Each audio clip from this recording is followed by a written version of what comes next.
Doctor Tayyab साहब, आपसे मैं पूछना चाहूँगी, ये मासूम बच्चे ज़ाहिर है जिनको इस तरह की बीमारी होती है या ये मर्ज़ होता है, कोई इसकी ख़ास वजह होती है जिस वजह से इस तरह से होता है ये?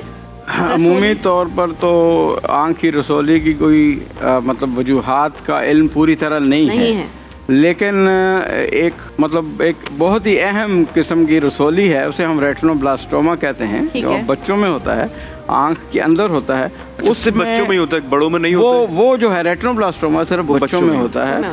और वैसे भी मैं बता दूं कि तकरीबन 86 to 87% of eye cancers they are happening in children. वो बच्चों में होते हैं। बाकी 40 और ये पैदाइशी होता है? पैदाइशी भी हो सकता है और इसके अलावा बाद में भी हो सकता है। वजूहात की बात कर रही थी आप, तो उसमें ये है जेनेटिक रेटिनोब्लास्टोमा में जीन्स की इन्वॉल्वमेंट होती है। अच्छा। हाँ जी, वो हो सकती है। इसलिए मतलब अगर एक बच्चे को है तो पॉसिबिलिटी है फैमिली में किसी और को, बच्चे को नेक्स्ट जनरेशन में भी होगी। हाँ, तो इसीलिए हम उसके हवाले से भी हम जेनेटिक टेस्टिंग भी करते हैं अल-शिफा ट्रस्ट आई हॉस्पिटल में, ताकि बताया जा सकते पेरेंट्स को कि व्हाट आर द चांसेस।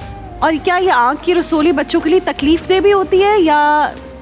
देखिए, तकलीफ दे तो इस लिहाज से होती है, देखने वालों के लिए नज़र कम हो जाती है और फिर एक मुस्तकिल खौफ और आँख बड़ी हो जाती है। ये सारी चीज़ें होती हैं। दर्द, बाज़ केसेस में दर्द भी होता है। अच्छा। लेकिन अदरवाइज बुनियादी तौर पर ये लाइफ थ्रेटनिंग।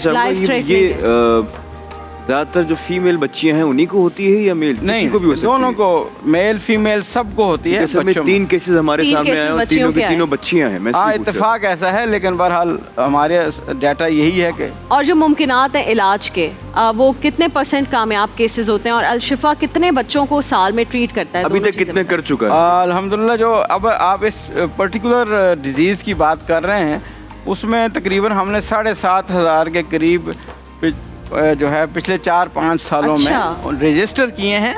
उनका इलाज जारी है, जिनसे 3,000 का अल्हम्दुलिल्लाह मुकम्मल तौर पर माशाअल्लाह इलाज हो चुका है। हो गए, शफाया, अल्लाह का एहसान अल्हम्दुलिल्लाह। हमारा